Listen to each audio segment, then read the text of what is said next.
This conference will now be recorded. Oh, wow, he missed all of that. All of that wasn't recorded. And how perfect was that? But like I said, what's important is for those of you in this room. And if let that sink in. But I do want to make sure we get on this recording that I repeat things by design. It's repetitive by design. Those that are be like, oh, he says the same thing, he says the same thing, he says the same thing. Yes, so that it sinks in and you learn. Because when it's factual, that's how you absorb. That's how I was able to learn, surrounding myself with sharp men who won and spoke like this. And I was lucky to be around them every single day and absorb it. You're only here once a week. So I'm going to try as much as possible to help you absorb it. But as I explained, with a fighter that goes to the gym and has to practice that same combination, not 10 times, 10,000 times, and then go back the next day and do it again until it becomes muscle memory. He's not telling coach, this is repetitive, this is repetitive, this is repetitive, because he knows this is how I become a master. And you're in this room because you're going to become a master trader. That's the goal, to be a master at trading, at sports betting. Because if you could win at sports betting, the rest, everything else is easy. Trust me. I learned by walking over to the investment side that if they're fighting the same inner demons once they find their edge, that we are sports bettors, and that's human nature. Fear and greed. So next up, so we know we're up since the last 7 days, we're up over the last 30 days, and more importantly, we're up for the year, and we've profited over the week since our last meeting. Exactly what we want to happen. Will not happen every week, I promise you. I wish I could say the opposite and say I promise you it will happen every week, but I'd be lying to you. And this is why, though, you manage risk correctly always, and we're fine. I'm going to repeat it one more time. Looking over the last 10 days, 2 weeks, we've turned a profit. But 2 things stick out in my trade journal. We lost 2 5% plays. One was over 8.5. That was 7-1 at the end of the 3rd inning. The other one was over 5.5 in hockey Stanley Cup, and there was 17 minutes left in the 3rd period, and the score was 3-2, where a team's going to pull their goalie. So there was a lot high. Again, another spot where if we had the chance to bet over 5.5 with 17 minutes at the same line, we would all be betting it, just like we'd be betting the over 8.5 at 7-1 at the top of the 4th. The odds were with us. That's what we want, but it's not going to happen every time. Even that, as highly likely as 7-1 on a 5% play in the top of the 4th, and it doesn't go over 8.5. Unfortunately, even with the odds in your favor, nothing's 100%. I'm going to keep repeating that because that's what needs to pop up in your mind when you go to revenge bet, when you go to over bet, because the only person that's pissed other than we lost those bets, meaning I got pissed as well, but the only reason it's significant, excuse me, I misspoke, and more importantly, give me again, let me repeat, I've been up since 4:30 because there was a big day in the market with the Fed meeting 2 days ago, and I went huge on a bunch of shorts on tech stocks with the market closed on Monday. So bear with me as I try to explain this. And that's why, again, I will repeat these things, and it needs to jump out at you when you're placing your bet, that even as confident as I am, and that's the disconnect, because as a winning sports bettor, and all of you are that in this room, you should be confident. You should feel like it's a lock, but your reasonable brain, your sharp brain, your professional, your master trader brain is going to be like, dude, relax. Yeah, I love the pick. It's a great play, but I'm going to go 1%. It's a 4% play. That's all it is. And that's it. Like those 5% should only get you mad for 10 minutes because it's just 1.25% of your bankroll. So let's repeat once again what we bet. If you have a $5,000 bankroll, we bet size 1% to 5%, but we never bet 1% to 5% of our bankroll because we go broke. Instead, we bet 0.25 of each. So I have a $5,000 bankroll. Let's do it together. I bet a 1% play times 0.25 is, what would I be betting all together now? You're betting 125.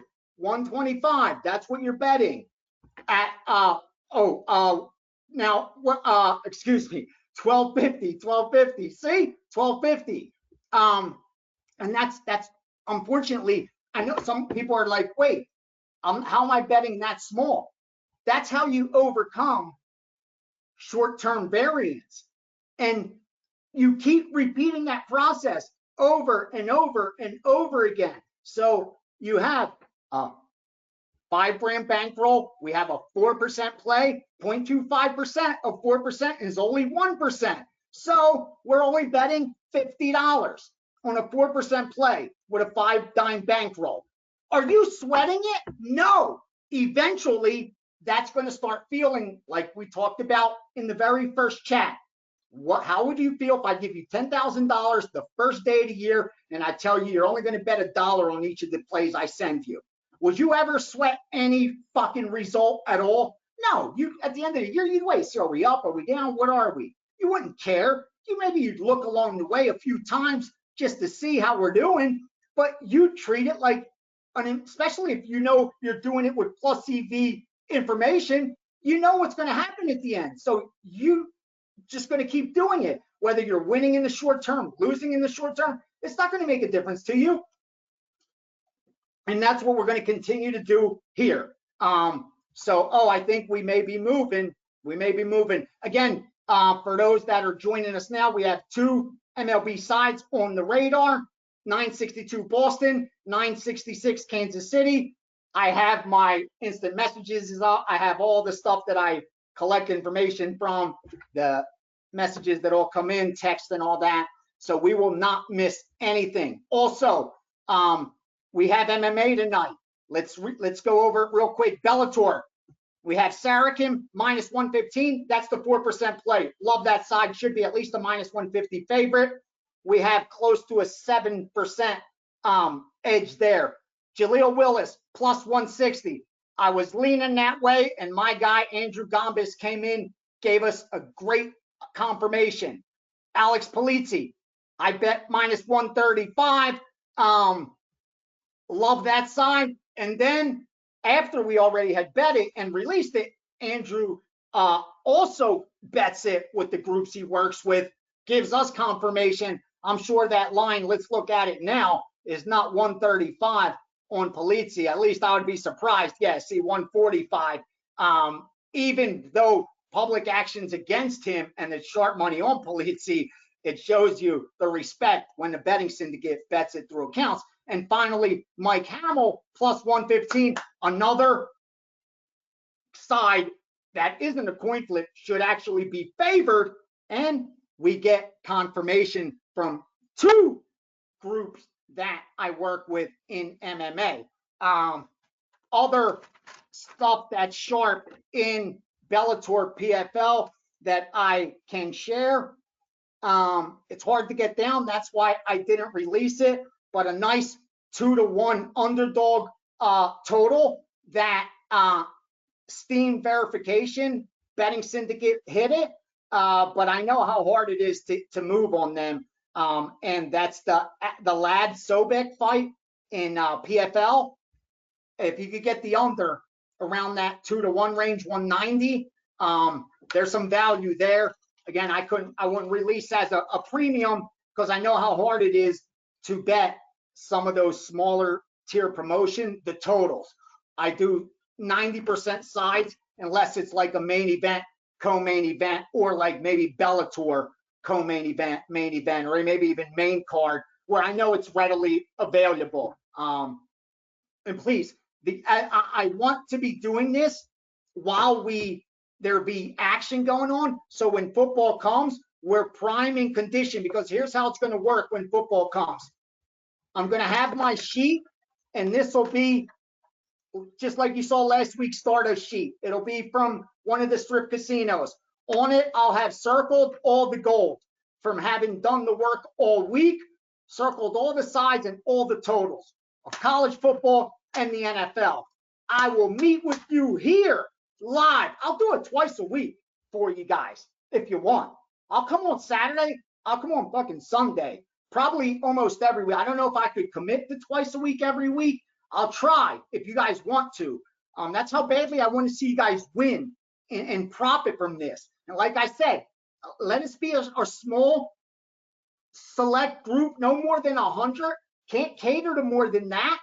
And let everyone else, if they're happy for you after the results, great. If they talk shit, let the results speak for themselves. When in doubt, tell them zoom out, baby. So that's the plan. And remember, we're going to have some volume. It's not going to be past volume like the years past, where my goal was to become number one. And to do that, I know what it takes. I know I'm plus EV, so I need to see hands. Just like at blackjack, if I'm going to make a ton of money, I need to see a ton of hands. If I'm going to make a ton of money betting sports, I need to place a ton of bets. And that's what I had to do at WagerTalk. And I quickly rose up to the top. And what the reason I say that is because if you manage risk correctly, that's not a problem. I'm never going to have you put out more than you should have available.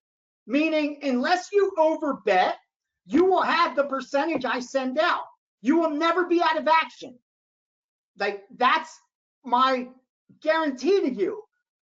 Again, because it's happened to me where I've overbet a trade in the stock market before learning risk management. And next thing I know, I can't dollar cost average anymore, and I'm being margin called. Like, what do?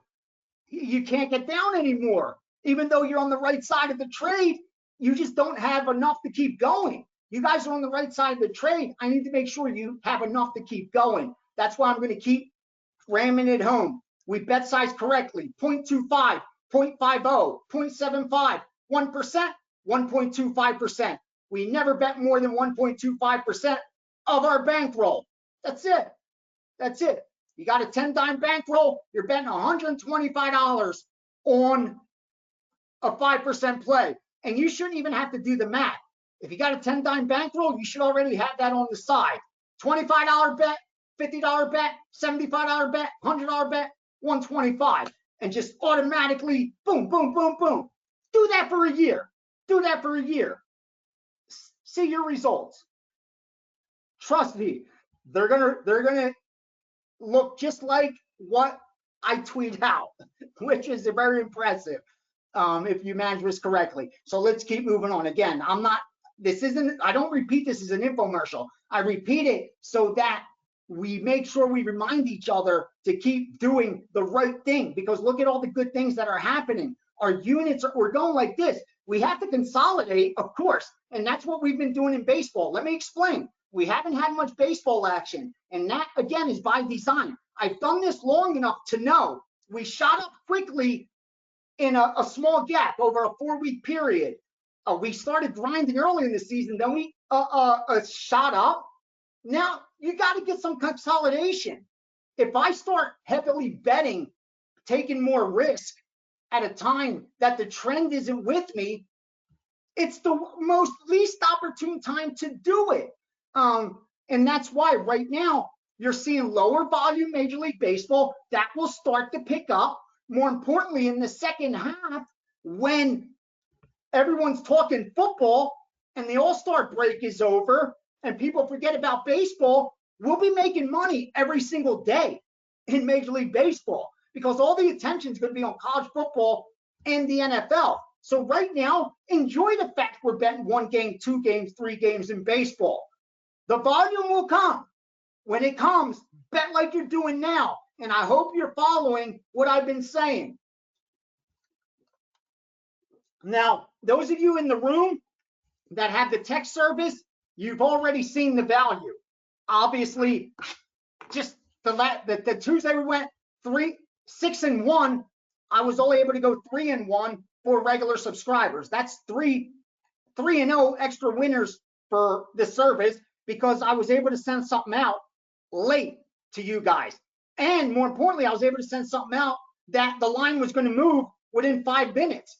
That's not going to be able to get there to them. All it's going to do is piss them off when they get the play and they look and it says -150 and they go to bet and it's -200.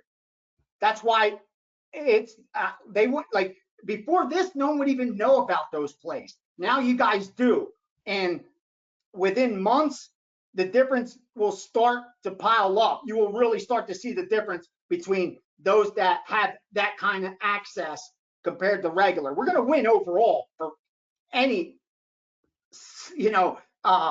premium. But what I'm saying is this gives us so much more opportunity to get down. And just like a blackjack player with an edge that needs to see hands, the more bets we're able to place that are plus EV, the faster I'm going to build your profit. So then when the year's over, you recalculate your bankroll, and now 0.25, 0.50, 0.75, 1%, 1.25 is a lot more.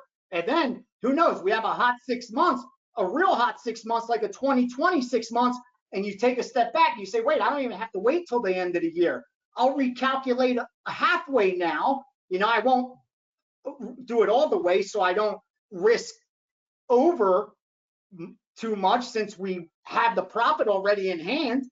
But I could adjust slightly halfway through this year now because we did get so far ahead. There's a lot of maneuvering you could do, but you never want to get too far out ahead of your skis. That's when you get in trouble. You have to stick to the plan. It's not by accident. It's by design. Let's get one of these Sour Patch Kids. Got some sugar in it. Like I said, it's been a long day.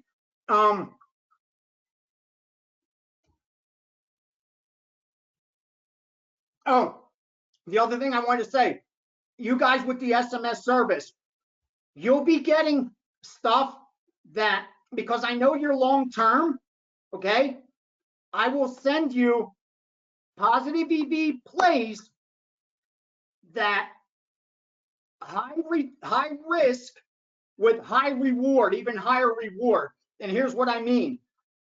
It was considered even with Vegas, when we bet Vegas as a play in game 4, I even wrote it down. I was ready to send out a series bet also at -270.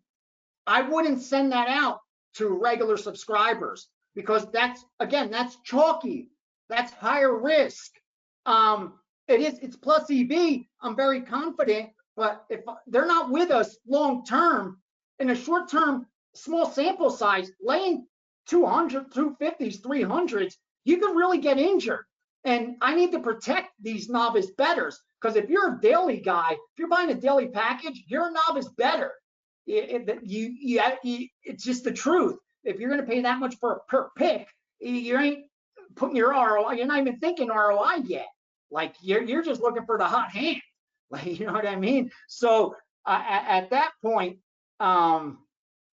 that's just, I'm not going to send that kind of play out. Just like I won't send a big dog. I'll send you guys a 10-1 long shot that I think should be, a lot lower. That should be 5-1, and we're getting 10-1. But I'm not going to send that to regular subscribers because I still know at 5-1, the likelihood of cashing it is still less than 20%. Even during my hot streaks, we're going to cash that, 1 out of 4 times.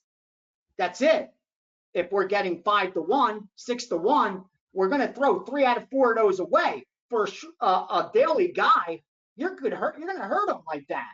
You can't give that shit out, even as confident as you are. And even when it's a huge positive EV spot, you just can't do it. You'll bury people doing it like that. And it's not their fault. It's not your fault. It's just a small sample size that you have to deal with. And there's so much randomness to a small sample size. You betting big dogs like that, you need to be in it for the long term. You can't, you got to know going in. If you're taking a plus 400, that means you should only cash that ticket 20% of the time. Even if you're the hot, running hot, that means you're going to do it what, 25% of the time, 26, 30? So that means 7 out of 10 times you're tossing that ticket in the trash. That bet will be a loser. You know that going in. When you place that bet at plus 400, you know when you turn around 7 out of 10 times, you will not go back through the betting window. That's fact. That's just factual. That's math. Like that's not my opinion. So that's why, again, if you're with the text, I know you're with me long term. As time passes, you'll keep seeing that kind of stuff. You'll be seeing money line dogs, even in baseball. And instead of taking the plus 1.5s, or we're ahead. It's a good spot. They haven't adjusted. So that's the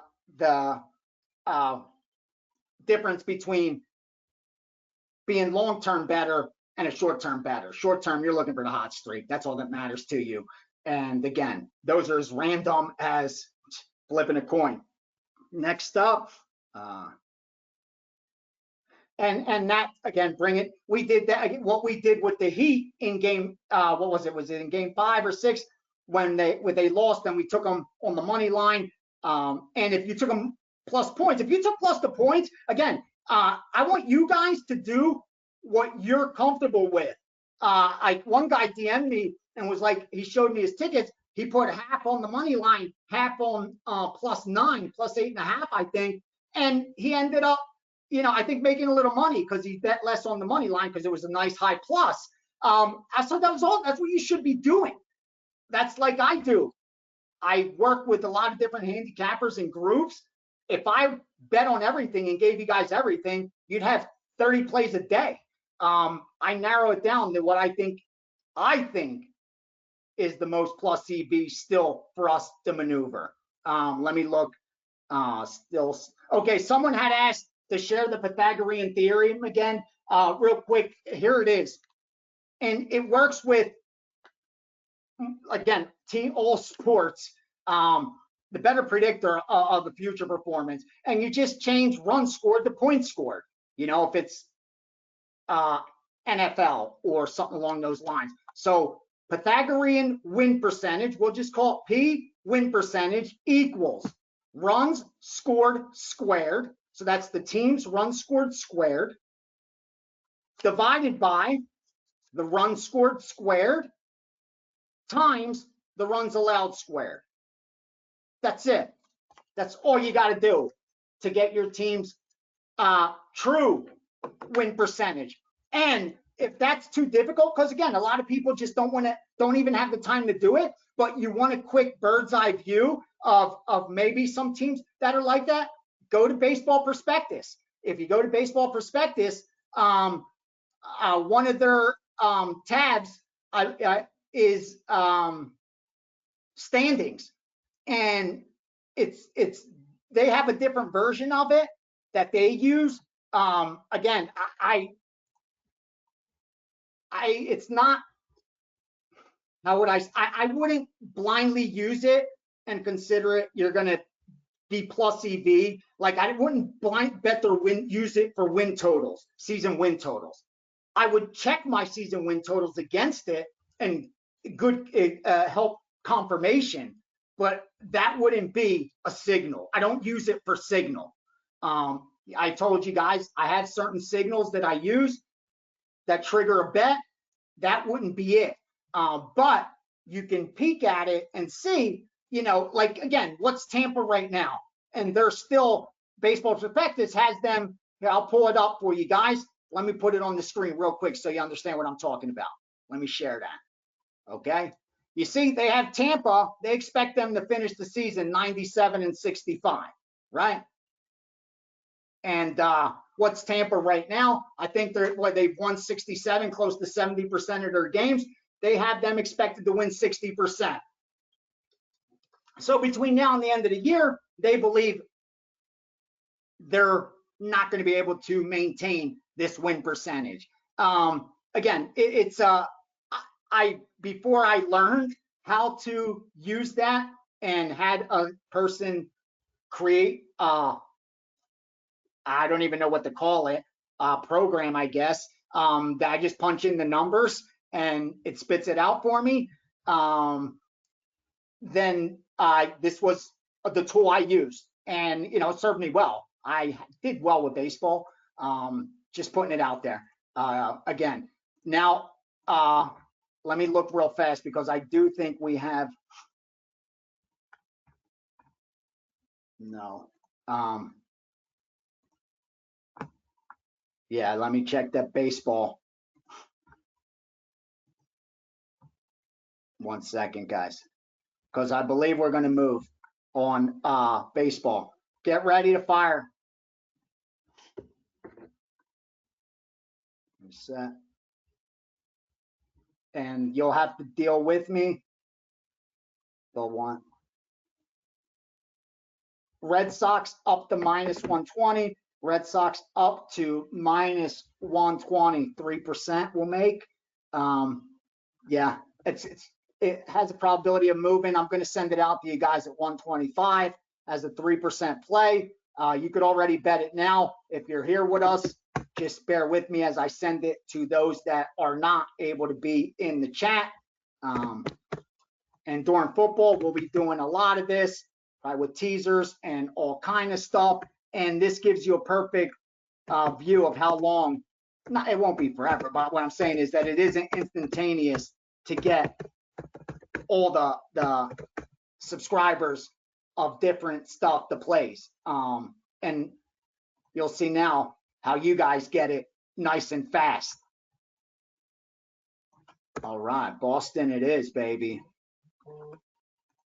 And all right, send one more. And give me a sec, because I'm betting it. I have to bet it too, guys. And I'll check on that KC play again and find out if anything's going to happen. And maybe when football, if we're real busy, I'll just have someone else here with a computer to type all the shit up. So then I could just be giving it out and keep talking and all that. Because again, look, this is now, right now, that's what I'm doing. I'm putting it, this is going through the process of the WagerTalk system to get it to subscribers. And they have the most kick-ass, like they spend a lot of money for the system, like, and it goes right to them. But it's a process because you have to be able to then document the play, have it graded, and all that means the play has to go through whatever the process it has to. Where here I just text you guys, bam, bam, bam. Okay, let's talk NFL futures, college football futures real quick. You're going to start seeing some plays. I'm not going to send any sides or totals unless it is so strong, and here's why. I got you guys with me for the long term. We're here to win long term. We're not here to gamble. You'll see a lot of groups betting some NFL sides this early out, some college football sides this early out. The handicap is the number. These are groups that are buying numbers, meaning they believe that when the game kicks off, the number will be different than what it is today. Now, when that week comes, they will have to handicap that matchup. It's a different type of bet you're placing. And if you're not well funded, I don't want to have you guys tie up a bunch of money on lower edge plays for that long. It just doesn't make sense to me. We're going after the highest EV spots, and I would rather give you 3-4% plays than 5-2% plays just to have action. Again, the higher rating, number one, will expect the higher cash. Long term, those will have a higher win rate proven, number one. so that it's more advantageous. So we will get involved when it makes sense. Otherwise, all it is good for is talk, social media talk. I could give you one Steam play I already moved. I got down Clemson, game 235 versus Duke at -12 for one group. They're trying to get it in case it goes to 14. They're betting numbers with the injuries that could happen between now and then. There's just so much involved. Unless you take a chunk of your bankroll and make an investment in futures, that's the only time you should be looking to tie up straight bets that far in advance. And we're going to do that with some season win totals where I think the edges are great enough to warrant placing that kind of bet for that long. But those will be like a 5% play, 4% at the least, where 1% of your bankroll, it'll be worth tying it up for a couple months because the probabilities of cashing are that great. And that's the only reason I'm going to give it. I'm not giving it out because we're trying to beat a number. We don't need to do that. We have enough sports, enough markets, enough sources of information that we don't have to do that. So I could share with you each week here what I get, what I got down, and if you want to use it how you want, that'll be awesome for you guys. But my responsibility is to the room, to make the room as profitable as possible. And I've done this long enough to know that a lot of these plays early aren't worth tying up that kind of money. And more importantly, that's when you really have to stick to the percentage that I urge. Because if you're really putting 5-4% of your bankroll and you're tying it up for months, where are you going to get the capital to invest?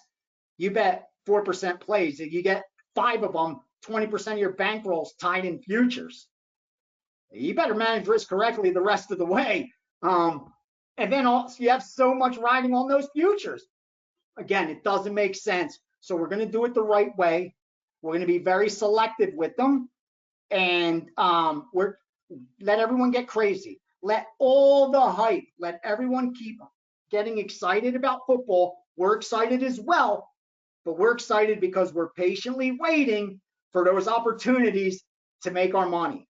We're not looking for those opportunities to talk football and have action. I don't do that. I'm sorry. Like there's a lot of chat rooms and football rooms that I'm sure are a lot of fun, and dudes that love to talk sports. That's awesome. This is only to make money. That's all we're in here for, to use the betting market as a way to make money, and for me to help use in 2 other ways that I also make money. If anyone does advantage blackjack, I can answer any questions there because I am extremely competent in that. And as far as trading in equities, commodities, crypto, I've become very well versed as well, where I invest as much capital as actually more now than I do in sports, because you just can't move as much in sports. That's just the truth of it. Next up, to go game by game and cover plays as they come in. Oh, dude, yeah, any props that come in, I'm going to find. Again, there'll be props that we bet, and when you're in the room, I'm going to share whatever, all the sharp stuff that comes in.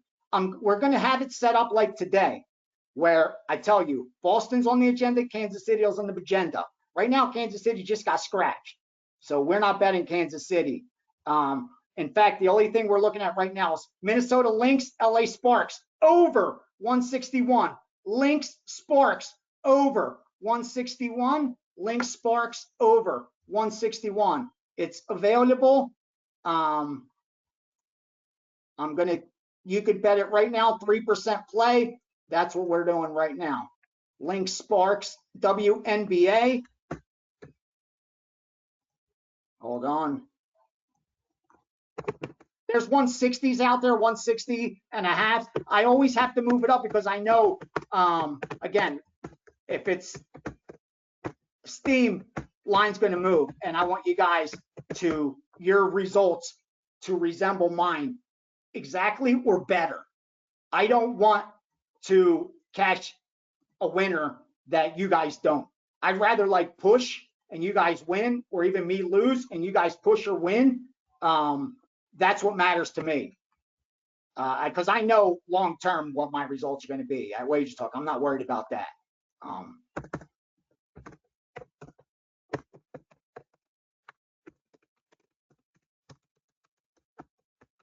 Sorry, see, I got to send this out, guys. Again, you get the benefit of getting it first, but then you have to wait while I go through the process, because again, there's other people that need to eat as well. Everybody got to eat, right? We're not greedy. We're not greedy. Everybody has to eat. All right, one more. See, told you.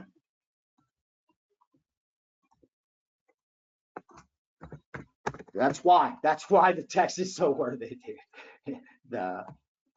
Like you guys that are in here. Oh, see, even the WagerTalk back end has consensus up at 160 as the total. So it's like we beat the number, but good. I'll put it 161.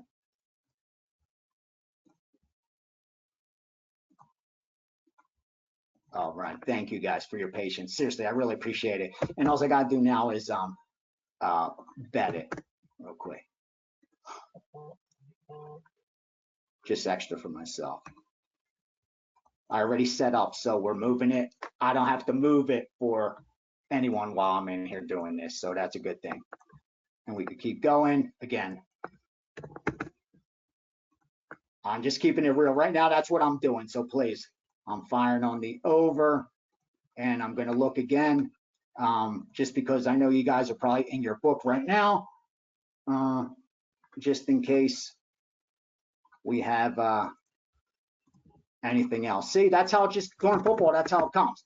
And the reason I just gave it out right away is because I told you, the sports I don't handicap, but I'm working with an individual or a group that I know is only giving me legit stuff, their best stuff, winning stuff, and long term I've won with them. Then I know I'm going to piggyback all their trades. That's all I'm going to do, and be profitable. Soccer, tennis, NASCAR, WNBA. I'd be lying to you. All I would be doing is what all those other cappers do: regurgitate stuff that's already out there. Read some previews, give you some names, some stats that support the side that I'm giving out as a pick, and that's about it.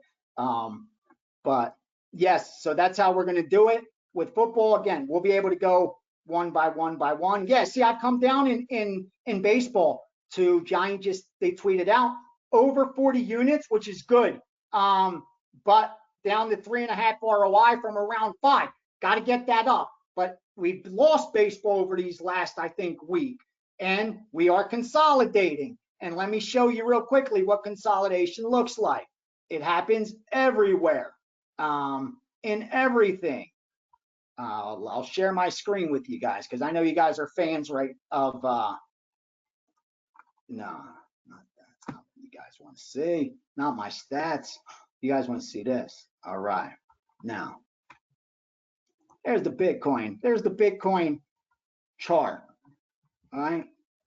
Now, that's what happened the other day. In 10 minutes, look at the volume. Over 3,500 were dumped. Nothing goes straight down, keeps going straight down. What happens? It consolidates. Oh, then it goes up a little. People start getting excited. The Fed says we're not going to raise rates. It consolidates. It's consolidating. Doesn't know what it wants to do. It's consolidating. Look long term. Just around those same prices. Now we have the Fed meeting and the excitement, the euphoria. It's going to the moon. And what happens? They start driving it up again. And here's the problem with that. This is an hourly chart. When in doubt, zoom out. Look at the Bitcoin daily, what it's done. It's been chopping sideways. That's all it's done. It's chopping sideways. Let's look at the Bitcoin weekly, what it's done. Does that look like it's in an uptrend to anybody? Does that look like an uptrend to anyone? Let's look at the monthly. Let's go back even further. Does that look like an uptrend to anybody? Does this look like an uptrend? No. Those are bounces. That's just what happens. Nothing goes up or down in a straight line. It's no different with sports and with getting ahead. If you're up a ton of units, you're not going to. That's why I talked about last week. The mistake novice bettors do is they buy the hottest capper. That's the opposite, really, of a reasonable person, because how are you going to maintain 70%, 80% win streak? Like, you got to be like, okay, the guy already did that. He's going to consolidate now, and maybe he'll go. If he's a winning capper, there'll be another leg up. That's what we're doing in baseball right now. We're consolidating, and rest assured, there's going to be another leg up. Those that jump off and quit and go, they're not going to. Hopefully, they go find the hot hand that takes them to the promised land. But for the rest of us, we're going to consolidate and then go up the next level. That's it. And maybe there'll be another one before playoffs, and then we shoot up again. But how it ends is we're going to end the season up. But it's never going to go up in a straight line. And the only way you're not going to profit is when you start increasing bet size for no reason except emotion. And that is what these people are doing right now here. This is emotion. They're seeing this and they're missing it. And they're like, oh my God, look at all these gains. Look at all these gains I'm missing. It could go to the moon. That's what they're thinking. All these tech stocks that people are buying right now that are all going up. Oh, that's natural gas, excuse me. It's crazy what's happening. It's so nuts. And again, nothing goes straight up forever. So please, please, please, whatever you do, when we're running hot, don't start increasing your bet size, just like don't start increasing it to catch up if running cold, or just consolidate. Just ride it out, keep bet sizing correctly, and know what's coming. Okay. Someone asked, again, how to find plus EV blindly. All right, real quickly, let me repeat it. It is mathematically impossible for an arbitrage bet, okay, to exist without at least one of the sides being positive EV. Because if there's an arbitrage, which means there's a middle, there's a scalp, one of them is so off the true line, that's why it's offering it, that it's got to be plus EV. It's a mathematical certainty. It's a fucking lock. The problem is concluding which side is the plus EV side. And that's when the truth is it comes with experience. And that's why you're in here. And I urge you to be in here every week.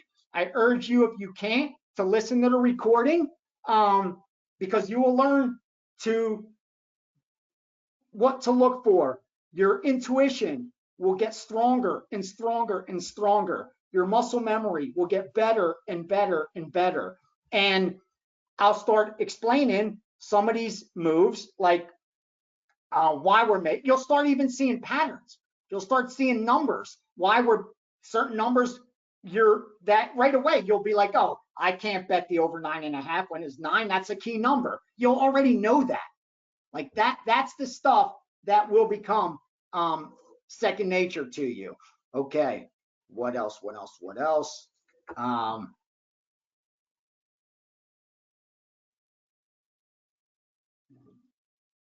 of the groups.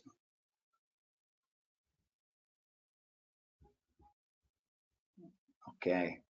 Yeah, if you got a question now, make sure you drop it in. A few more things. Let me just, well, I'll look right now and see if we have anything coming in, and then we'll go to Mars UFC. I'll give you everything I got on the Mars UFC as well as promised. And again, let me look at baseball real quick.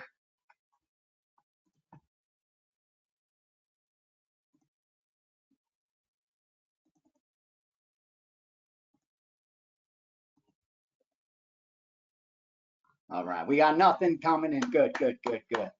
That's a good sign. It's a good sign. All right, so we can move on to the UFC. I'm going to share my screen with you guys so we could go fight by fight, and I'll let you know what I have, if I have anything on any of these for you guys. All right.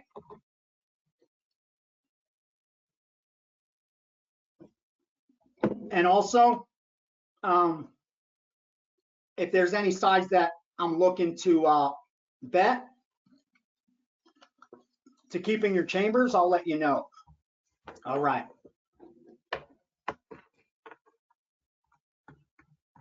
Let me set this up. Give me a sec.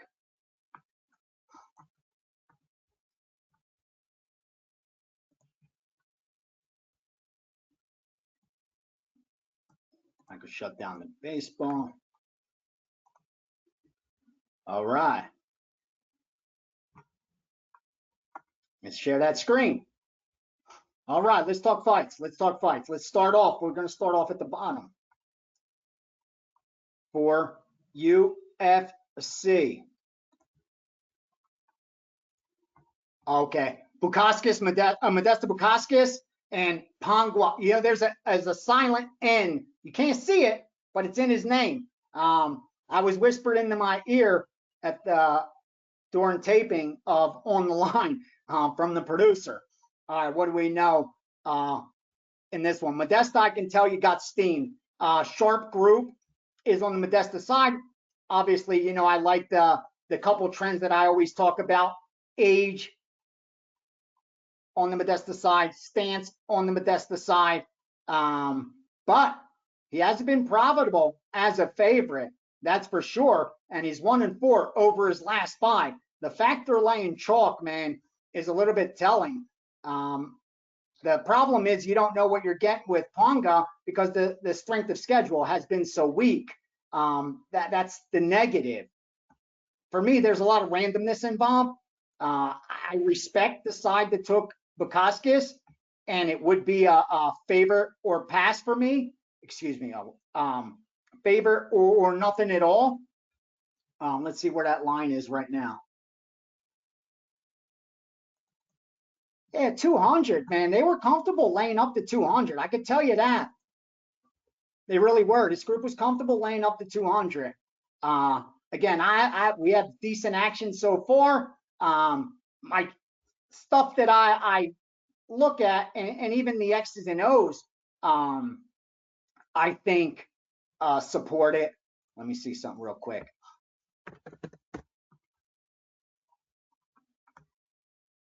Let's get that up there too. You need that real quick. All right. All right. Now there you go. Now we got everything up here. Good.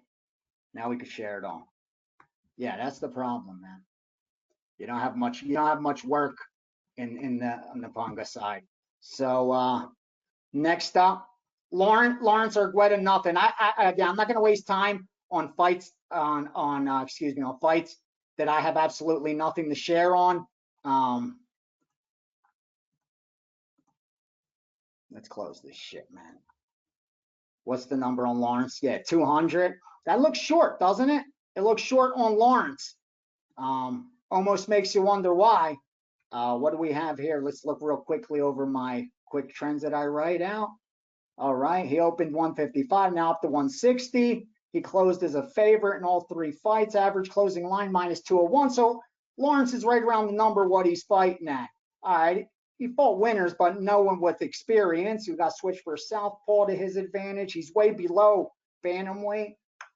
Argueta, okay, we know nothing about Argueta off that first UFC win, only 10 pro wins. This is a fight I have nothing on. Again, I'm not going to pull up the analytics on these fights. It'll go too long. to get into it. Like I couldn't even tell you about Argueta unless I did pull it up. It doesn't even come to mind. I just keep it real, dude. I trade the charts. I'm a technical trader, and that's what works for me. So far, so good. I don't got to act like something I'm not. Next up is, Teresa Bleda and Fernandez. Okay, you already know we're on the under, and it makes perfect sense. Again, a lot of bettors don't realize women's flyweight, last 7 years, almost 50% finished inside the distance. Underperformed last year. Does that mean a little bit progression towards the mean? We expect more finishes this year. Again, over a longer sample size, sure. I don't mind seeing that in my favor. I like the Blade aside. I thought it was a bad spot for her in her debut. Yeah, she was a dog, close, again, it was closer to a coin flip. If she would have won, it would have been really impressive. And if she would have won, though, she'd be a lot bigger favorite in this fight. Yeah, she'd be over the 300 range. Let's see what Circa did with this. Open 285, came down to 220. Yeah, I think as it drops, more and more value on the Blade aside, man. I'm high on her. Fernandez, listen, it's strength of schedule problems. With a lot of these fighters, they may have the skill set, but the problem is, even if you look at the analytics and they're impressive, it's the strength of schedule that you have to factor in. Once you weigh that in, it becomes almost useless. That's why, luckily, I trade 5 factors. One of them's price action, one of them's my network, one of them's mean reversion. I'm not necessarily, one of them's only analytics. Like the X's and O's, the matchup, the handicap, there's only one factor to me. That's only going to take it from a 3% to a 4%, or from a 4 to a 5. That's it. That's just keeping it real. I'll bet off price action alone a 1% play. 2% if something else, one of those other 5 boxes check off. Again, that's just how I do it. That's how it works. Hopefully it starts making sense to you guys, and you're able to create your own trading system and your own signals that work for you. But I love how she's under 25. That's, again, the highest win percentage over the last, now it's over the last, I think, 12 years, greater than 65%. She's got an 8-year edge. Those fighters win 2 out of 3 times. She's got a 5-inch reach. If able to keep it standing for 7 out of 10 minutes, on average, there's just so much to like there. And I think she bounces back and gets the win. Keep that on the radar. If it drops, we may be looking to add Bleda. We already have inside the distance. And again, Bleda's a finisher, and even Fernandez, she's above that average. She's at 50%. I think 4 of her 8 pro fights have finished inside the distance. Next up, Bonder Hernandez. Why does that keep popping off? Spanky odds, baby, spanky odds. What's it called? Sorry, let me get out of that. Yeah, it's been a long day. Deal with me, man. You guys, we're all fam. We're fam. All right, Bonder Hernandez. You know I love Bonder in this spot. You know I love me some Bonder in this spot. Listen, man, he wasn't supposed to win his last fight. He closed a plus 300 damn dog, dude. And you know I love a team or a fighter that looks that bad getting knocked out in the very first round when they're talented, when they have the skill set. I love betting solid teams when they look their worst, or betting against bad teams when they look, after they look their best, because markets overreact. As I showed you, I don't want to pull up the charts again and waste more time, but you see it in every market. It's called greed, and the markets overreact, and that's what happened here. Bonder's going to go out there and get this job done. What else was I saying with Bonder? Not only did I lean that way, bet that side already, then multiple groups come in, confirm it. I had gotten a little down at even as a dog, and waiting to see if he flips the favorite, because if he opens as a minus 200 and got bet down, that's scary. That's scary to still be on the favorite when that much money comes in against them. But then I saw what I needed to. and that was Bonder went to favorite. One of those beautiful signals that clicked when that happened. So again, and I think the matchup as well with Hernandez.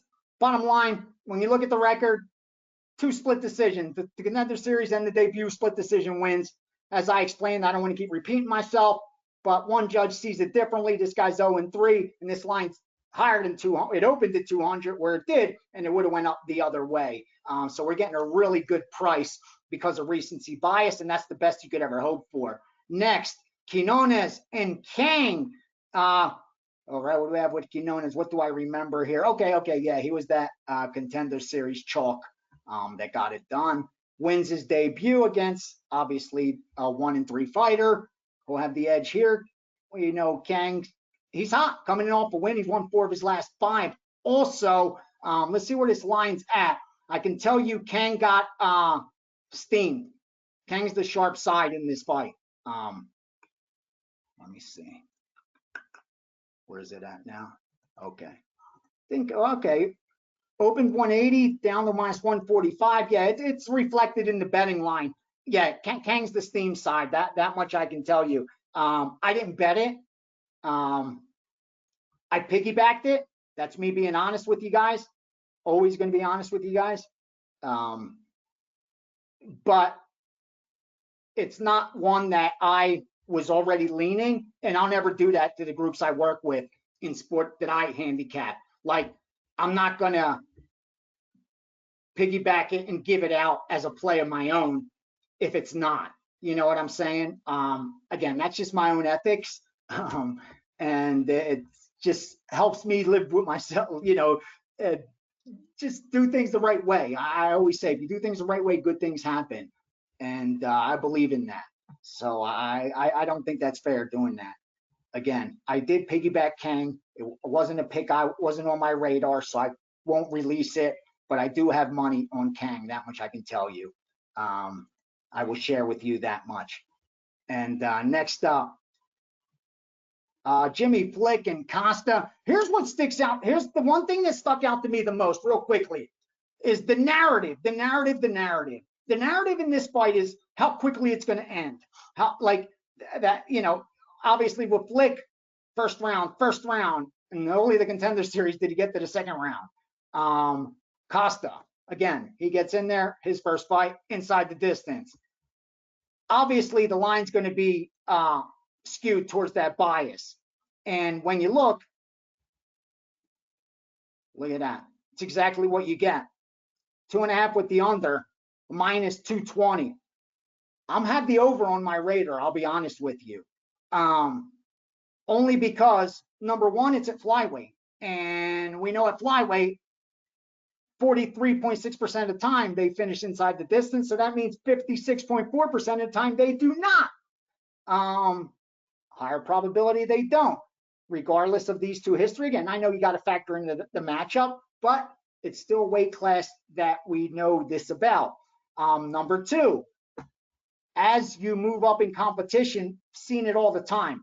They have a bunch of finishes in contender series or pre-contender series. They get to the contender series after a bunch of first round finishes. It's a tougher opponent, and the next thing you know, fights go to a decision. And you see that a lot of times then, or when they go make their debut. It's just as the tougher competition, the less you see finishes. That's why you get less finishes in the UFC than you do at Bellator, you know, and even more in the lower promotions. Just making sure nothing's coming in, guys, as we're doing this. Okay. Next, okay, Dalby, you know, we're on the Dalby side over Salikov. Again, I get it. Salikov's hot. He's won 6 of his last 7, and I don't like fading momentum. You know that. The problem is he's 39 years old. And we see it all the time. Excuse me. Allow me to get some sugar in. Keep me going. And Dalby's old as well, but he doesn't have the wear and tear I believe that Salikov has. And here's the bottom line. You see it all the time where you're like, it's that one fight where they just age.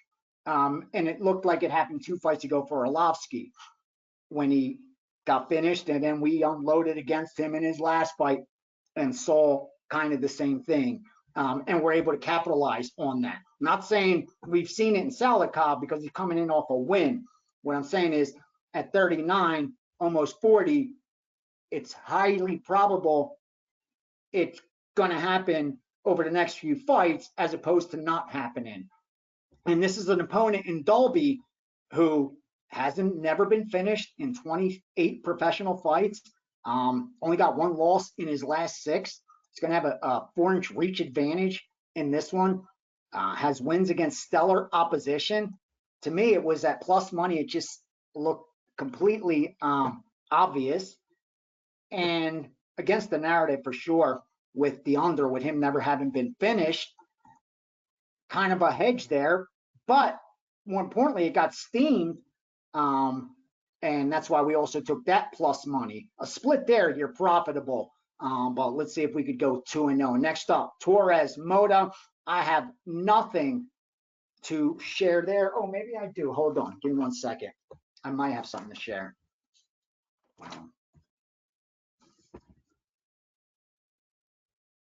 Yeah, okay. I'll tell you, Nick likes Torres. I knew he had that. That's why I sounded familiar. And you know how I respect Nick. When I say that, I mean the group he moves with, bets with. You know, they win. Is on the Torres side. I lean that way as well. I'll be honest with you. Where'd that line now? Let's take a look real quick. Okay, it's still below 200. That was key there. So it got a little bit resistance at 195. That's good if you want to still get in under minus 200. Still put that on the radar.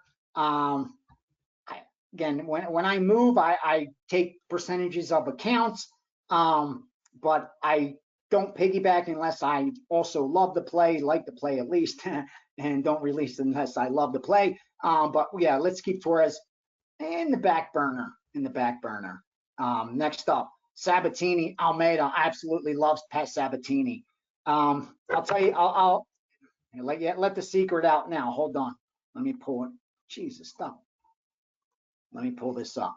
You guys need to see. So it's worth me taking a second. This, guys, give me a second. What's that right now?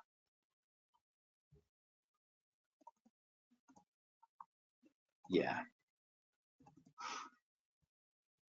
Yeah, Sabatini, I'm really high on Sabatini.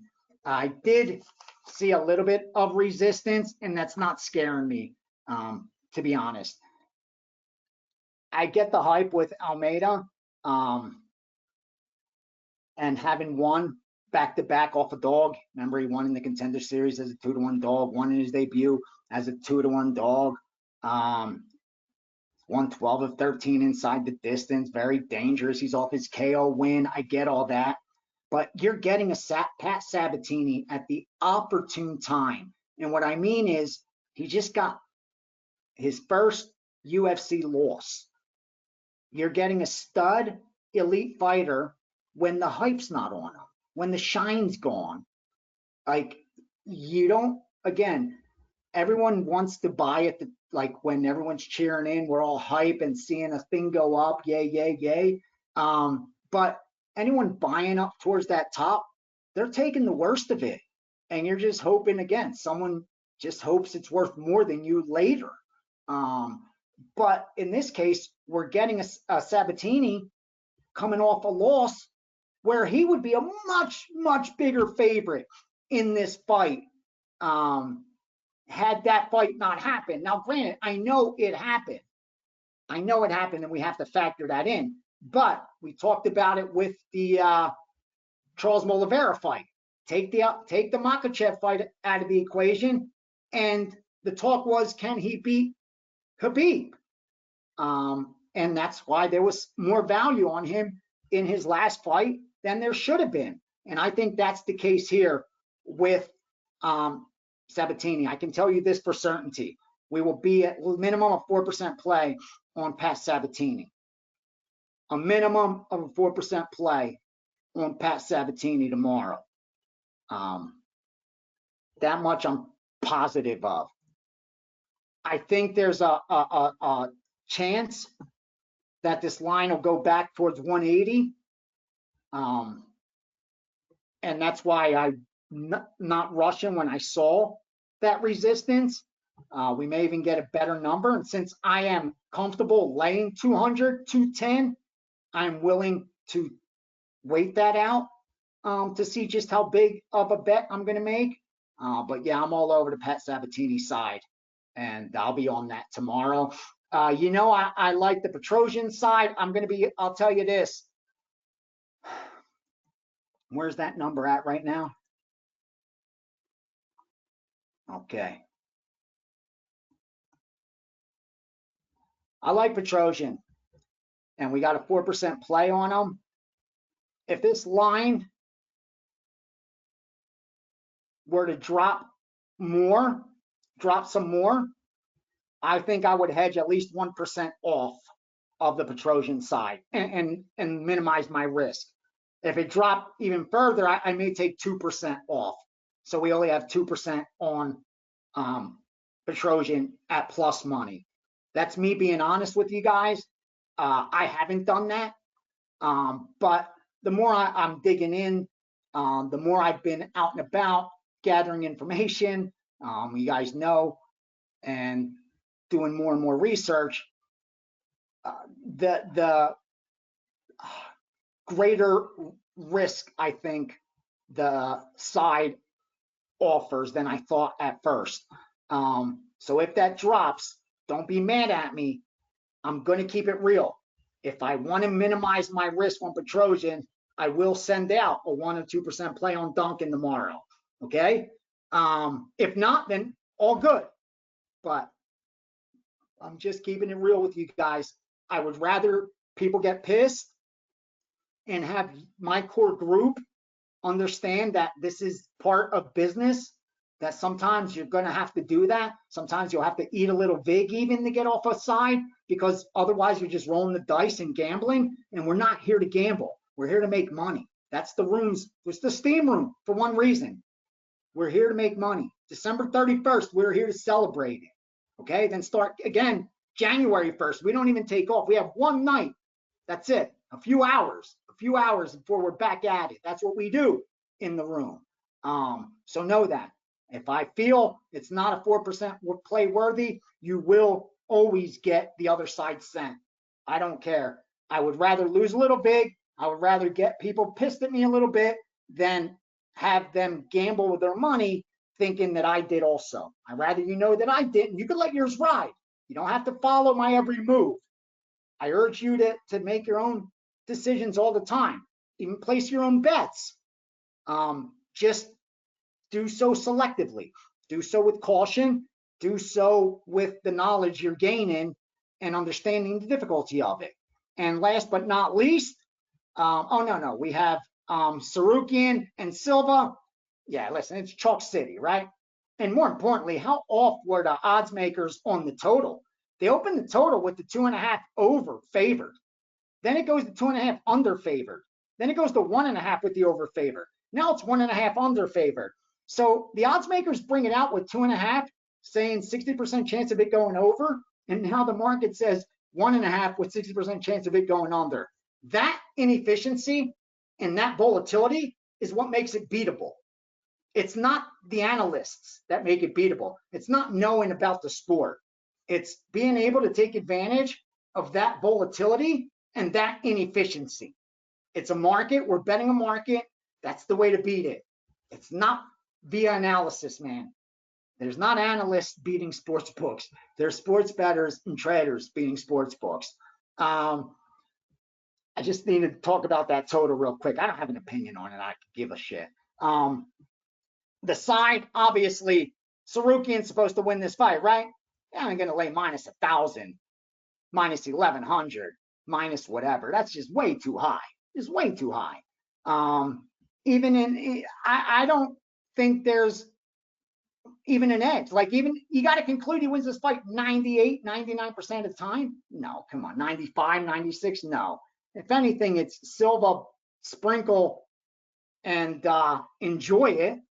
or leave it alone. And we're not here to really sprinkle. If we're sprinkling, we know we're gambling and we're doing it as a gamble, or we're sprinkling as on the money line as part of our wager, baby. That's because we're getting the best of it, like we did with the Heat.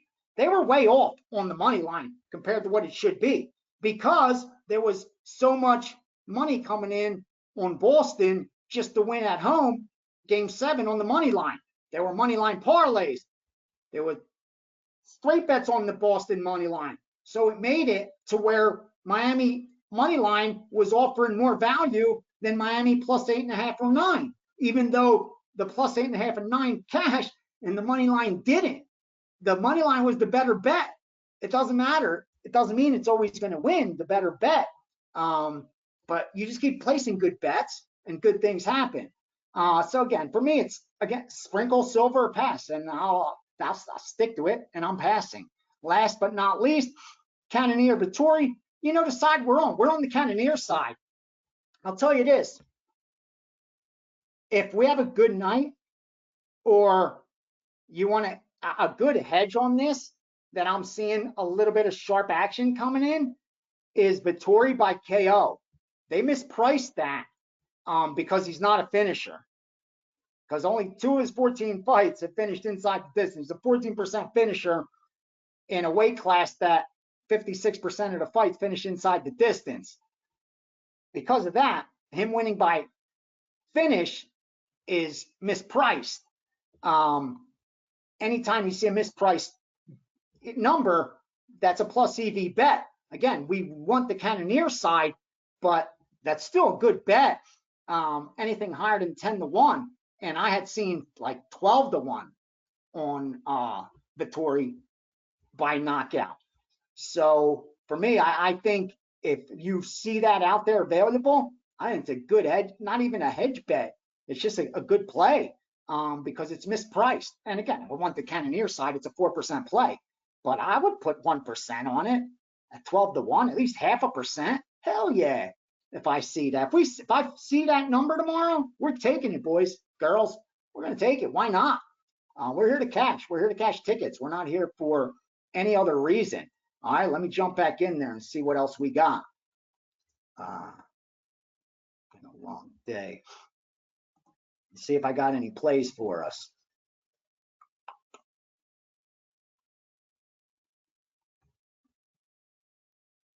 No, the last thing we got was, okay, we got the link sparks in. Oh, I like that was all done off screen. I like it. After being dummied down from 63.5. Yes. Okay, it's decent. Okay, 1 second. 1 second, just double checking something for us. See if we're going to have one play. And let me know if anyone has any questions.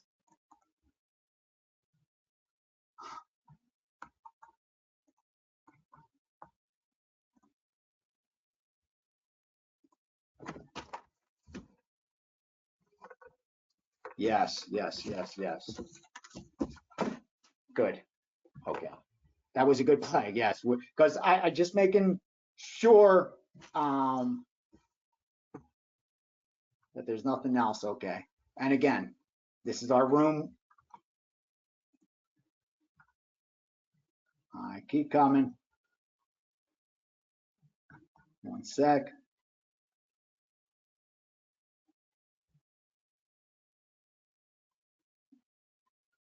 Okay. All right, we're looking good. All right, we got our baseball in. We got our MMA in tonight. We have MMA for tomorrow. We will be working on baseball tomorrow. We covered our futures, which will start coming. If you see a future and you're betting the way I'm urging you, it's worth tying up that percent. I'm telling you. I'm not going to send it if it's not worth it, even if it's a side or a total. Like I told you, I just gave you Clemson minus 12. If you want some action on the game, bet it.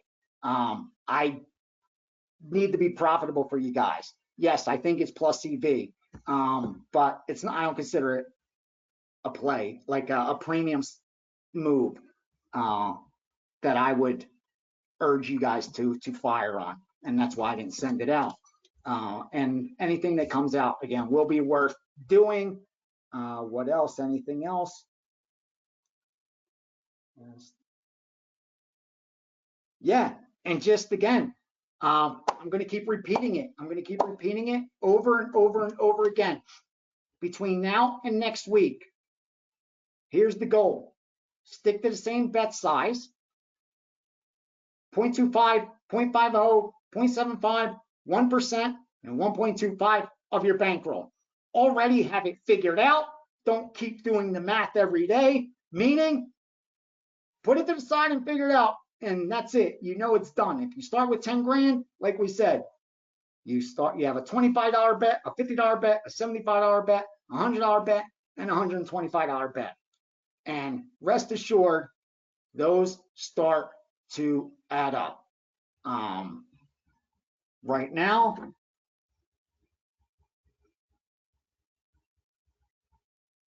we are at, what's it called?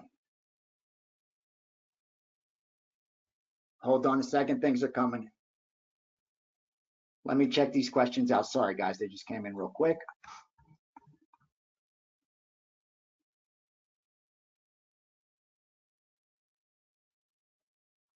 Yes, for the future. Yes, I will do that in the future. That's a good idea. That's a good idea. Next, good UFC card. We will cap it all on the live stream. So anyone that doesn't want to take that much time out of the day, I understand. But we will go like we did now from top to bottom, but with more detail. Again, because with football, we're going to have to be quick. In college, there's 50 games. That means that's 50 sides, 50 totals, 50 first halves, prop bets, tons of information. That's why there's no time for analysis. I already know the groups I'm working with are winners. I already have done the work and put the sides that I'm looking for, and all I'm waiting for now is confirmation. But the process also matters, and that's why the steam room's good, to not just go over the discipline, going over ideas and education, but also going over cards. Whether it's an MMA card, whether one day I'll say, you know what, yeah, we will do it for football this week. We'll do more detail. Let's get into the game. Kind of like a bet on it, where I do every single game. I'll do it. You know, a 5-10 minute analysis every single game. And if you want, I'll do that for upcoming UFC. I think that's a great idea.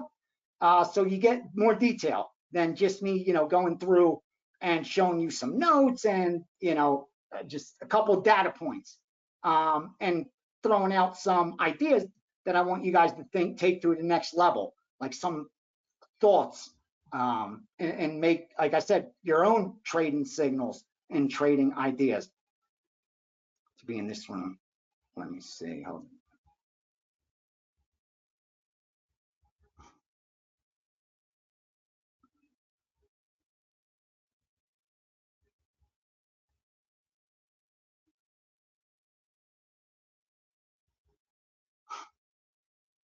Well, here's the math, okay? This is just me, again, I always keep it real with you guys, because I want you, if you're in this room, I want you to make money, okay? But you're gonna have to do it the right way, and you could get so far if you have the patience, because the math works out. We didn't do this by accident. I told you, a lot of time and effort went into making sure we were gonna be able to do this and provide a real service that we would be proud of, and be able, when it's big enough sample size, to justify it, to warrant it.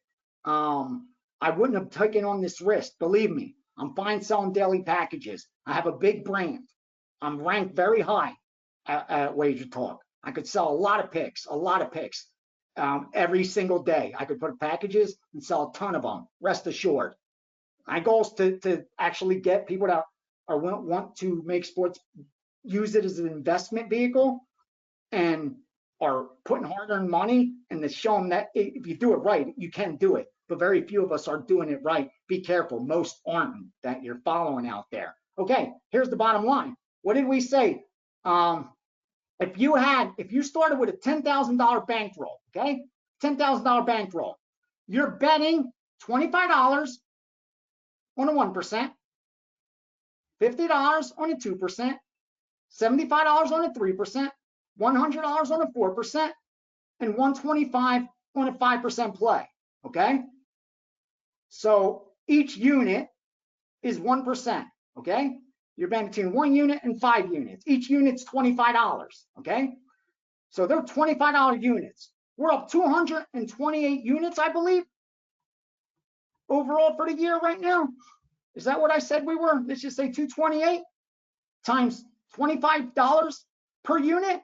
You're up $5,700 in January, February, March, April, May. It's over $1,000 a month. It's a G a month, betting $25 a fucking unit. You're not going to make $1 million. Like, what business are you going to open with 5, 10 grand and you're going to make a dime a month? Good luck, dude. Go do that. Make sure you come back and tell me so I can give you 5, 10 dimes and give me a dime a month back. I'm down to be partners too. Again, I'm not me bragging. What I'm saying is, but I can't help you if you don't do this right. I'm showing you the math right here. At $25 a unit, the most you ever bet on a 5% play is $125. You're up over almost $6,000 this year off a 10 grand bankroll. So that's 60% already return on your 10 grand. After fees, it is what it is. Be smart, pay for a year, make it cheapest so your ROI is highest. That's on you. That's just like me with my information in the accounts and me trying to get minus 103 instead of minus 105 or minus 110. I have to fucking hustle to get my ROI higher. You guys got to do the same thing to get to the information. Make it as cheap as possible to be in the room. Make it as cheap as possible to get the SMS, the texts. Gianni did everything he could. He grandfathered people in. He said, "You come in for a month. If you don't like it, we'll give you your money back and just don't ever fucking come back." The WagerTalk. Like, we were that sure that even someone betting $25 fucking a unit is going to make money, is going to beat their bookie. Like, how's that not good? And then next time they're doing $50 a unit. 2 years later, it's $100 a unit. Uh-oh, they're betting nickels now on 5% plays. Yeah, that's how it happens. But unless you do it the right way all the time, that never happens. You never get to the nickels and the dimes. Again, when I got to Vegas, Daniel Negreanu was writing for Card Player Magazine and playing at the Mirage Poker Room like 2 4s, 1 5 games. They're playing online, quarter stakes. That's what it takes to get there. Patience. The 1% that make money betting sports, that's what we have that everyone else lacks. The patience to do this, the discipline to do this. The know-how's fucking simple. Offer accounts to a guy like me. You'll get all the info you need. Get me down. Just get me down. You'll get all the info you need. Or get a monthly. You'll get all the info you need. And you don't have to deal with bookmakers and getting burned and getting me the best number and meeting to pay me and this and that. Like, it's fucking simple, man.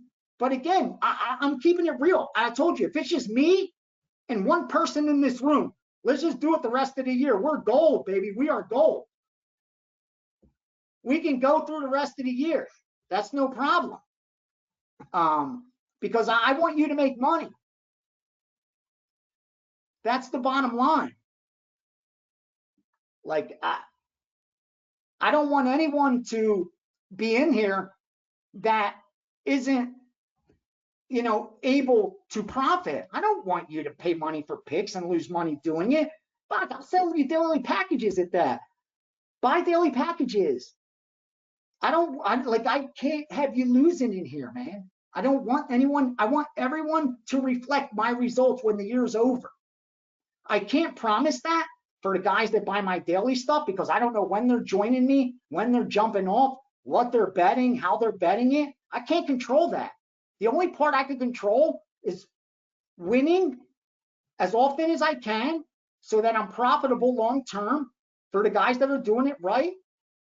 Keep going. And that's why, luckily, 5-10 years later, I have so many of the same guys are still here doing it just for higher stakes. And thank you, man. I swear, my family thanks you. I don't think I would have had near the success without the support of you guys that helped me by being subscribers, and that's helped. That capital has helped me acquire more outs, better sources of information. It's gotten me so much further. Are you crazy? Like, that's why I do this, and I love doing it. And I'm, again, trying to give back in a good way where we all benefit. I think we could all benefit from this. And again, if you have any more questions, please don't be shy. Fire them now. Dewey $ email support. They'll give you a price. I swear, only because I don't do any of that. Thank God I have people in positions I trust to do everything. My only responsibility is to upload plays into the text box and the subscriptions. That's it. And everything else is created for me and held for me and done for me. So I'm fortunate. I don't have to market. I don't have to worry about doing all that stuff. It's too hard. It's too hard. It's like I say, so many people, like we have so much content, sports betting content. I'd be like, if a guy's doing 50 videos a day, 200 tweets a day, gotta be wondering how they're doing their work. I don't know. I have trouble finding time.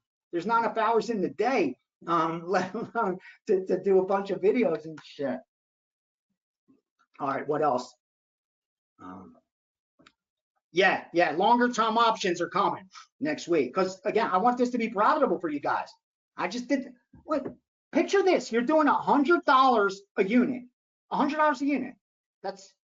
You're betting between 1x and 5x, 100 and 500.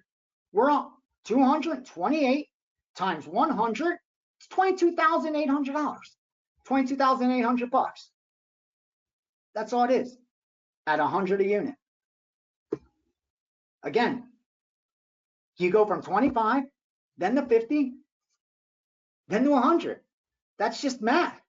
But you got to at least get the first part out of the way, and that's staying at that level long enough to double up, and then to triple up, and then to exponentially grow.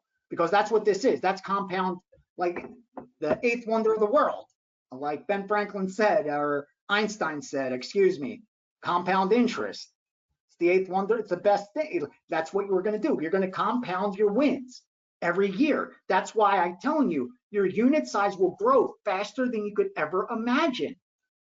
If all it takes is, it doesn't even take a ton of patience. That's why those poker players in a short period of time went from lower stakes to higher stakes, because they were reinvesting their winnings. That's compounding your interest. If you're taking your winnings and spending them, then that's a different story. But if you're reinvesting your capital, meaning you have a day job and this is just your investment vehicle, and you're able to reinvest your capital, your profit, and your profit is now more capital to invest, and every year that profit is reinvested into your business.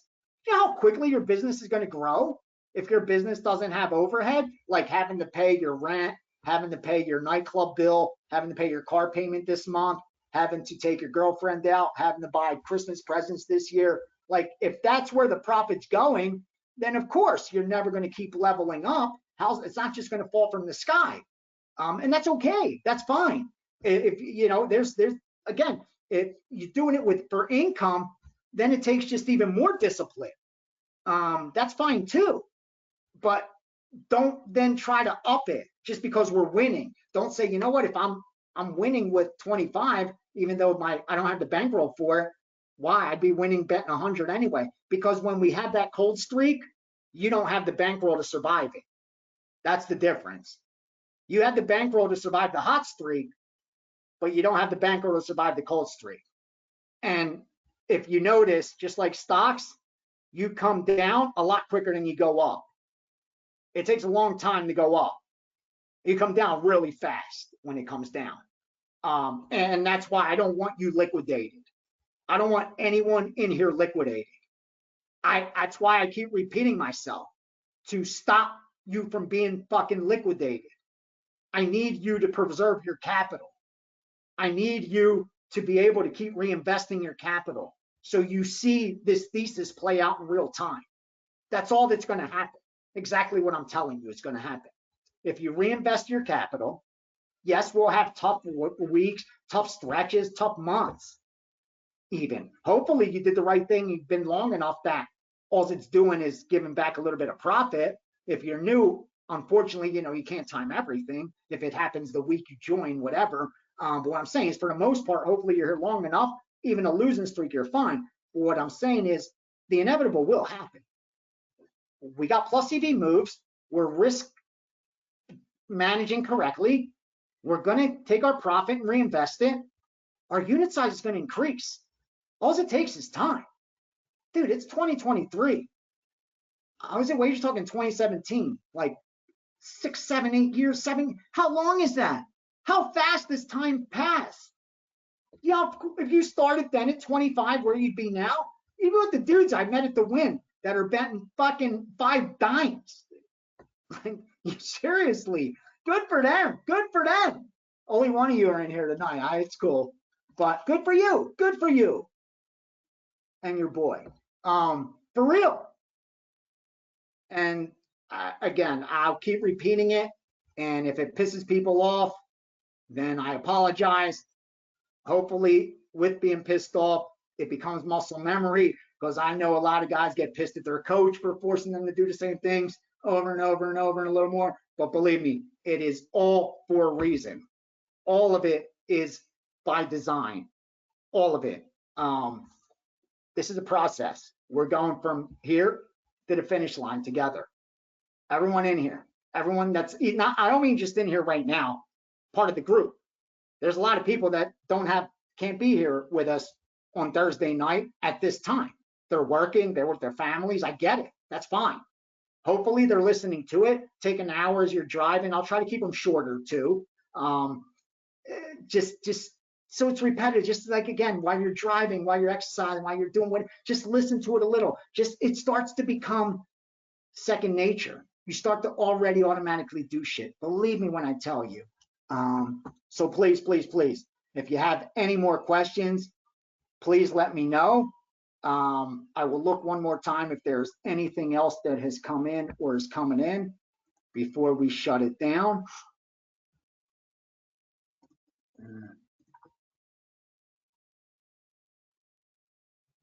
Come on, reload on that.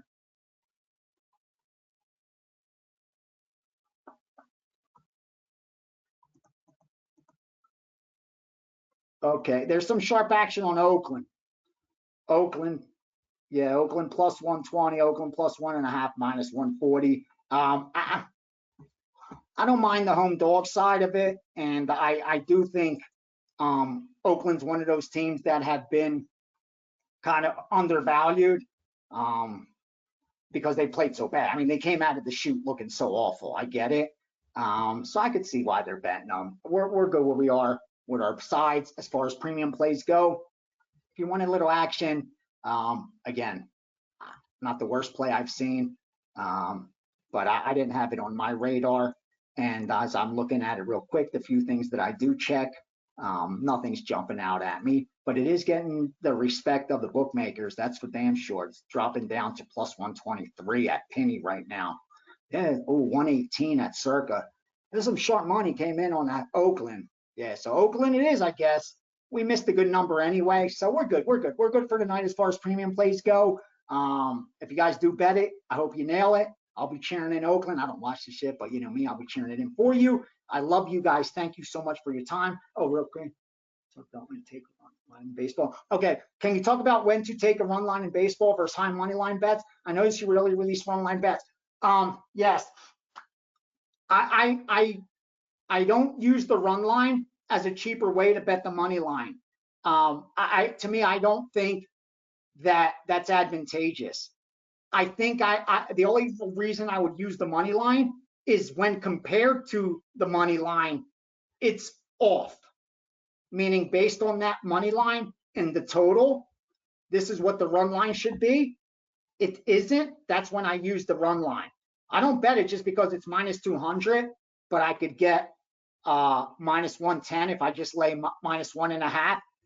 Now that's just like parlaying two money lines, two minus 200s in MMA, because you don't want to lay minus 200. Again, you're creating a trade that's not positive EV anymore, like, because you don't want to take out the money. And a perfect example of that right now, the hottest thing in trading is something called 0-day options. 40% of all the money being traded in the stock market today is in 0-day options. I already explained to you guys last week that 99% of options are sold from institutions who profit the most when the option expires at a price that the buyer loses the most amount of money. That's where they drive the option price. And because they're cheap, that's where all the sucker money is being bet right now, because they don't want to pay $400 a share for NVIDIA. They're buying NVIDIA options, day options. Instead of buying Tesla for 230, 250, they don't want to spend 500 for 2 shares. They're going to buy 500 in day options and make a ton. Are you kidding me? That's like parlaying instead of straight betting because you want to make the score today. Really? Good luck with that. Please, man, please, please, please, please, please, please, please. Keep it simple. We bet because we have an edge. We don't bet because to make it cheaper. We're not betting to play psychic, meaning it's minus 400, but if I bet them inside the distance or to win by knockout or to win by submission, it's cheaper. Now I need them to win by submission. Was that my handicap in the beginning? I should have looked at that immediately. Why even look at the money? Like, again, you're starting to look for bets instead of the trade coming to you. Let the I just sit back and let the charts talk to me. I could pull up any company right now and I'll tell you where I'll buy resistance and where I'll buy support. And if the price gets there, obviously everyday charts change, and if it doesn't do what it's supposed to along the way, obviously you may not go through with it. What I'm saying is I could line every support and resistance that I think is going to be major and wait for a price to hit it. That's the only time I'll trade it. I don't trade on news. I'm not watching CM, nothing like that. I'm a technical trader, and I do the same thing with sports. When the run line is off, and please, Scott, understand that. Thank you for asking that, because I get to explain it for so many that are going to get to watch this. And I never take it of your questions are fucking awesome. And most of this, no one should know. You should be asking tons of questions. You should have thousands of questions, because I'm here to answer every one of them.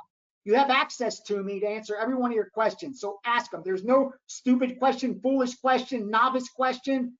There's just the fear of asking a question. So don't have that. Not in here. I won't even say your name. I don't care.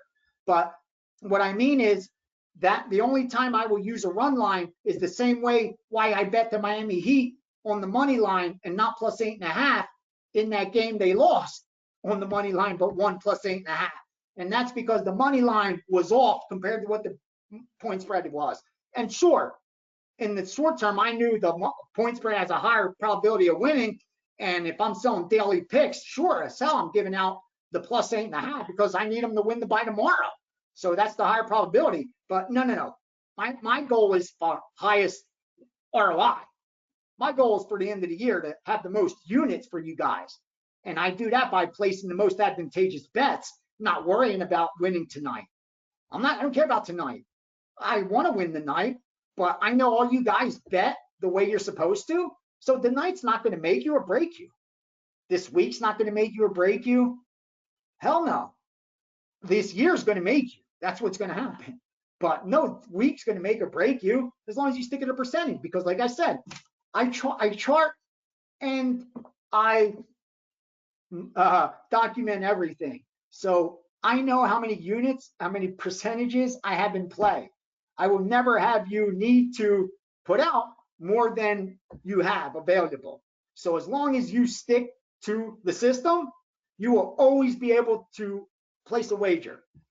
You'll never be liquidated unless we, go on a losing streak and then I lose everything. Again, I can't promise I'm never going to freaking lose. But what I mean is, if you follow along, you're going to have those same results. And so far, so good. Yeah, so that's about it. As far as the run line goes, yeah, we went about 2 hours. We covered all the MMA. Hopefully we have a good weekend. Tomorrow, again, I do have a 5% play coming. There's 2 possibilities. That's why. One is in baseball, one is in MMA, that warrant that kind of wager. And you notice our biggest bets do come on days where there's multiple markets, the most public money, and the lines are skewed most towards that bias, because I only bet size based on my edge. And as far as offering it in daily, it's if it's a big enough play, worth it to guy that just wants the hot streak. So that's about it. Thank you once again for your time. Let's have a good week. Let's stick to the program. Baseball, MMA, until the next football stuff comes in, and slowly but surely we'll start doing more and more action. Thank you guys. You have a great one. Thank you. God bless. Have a good weekend.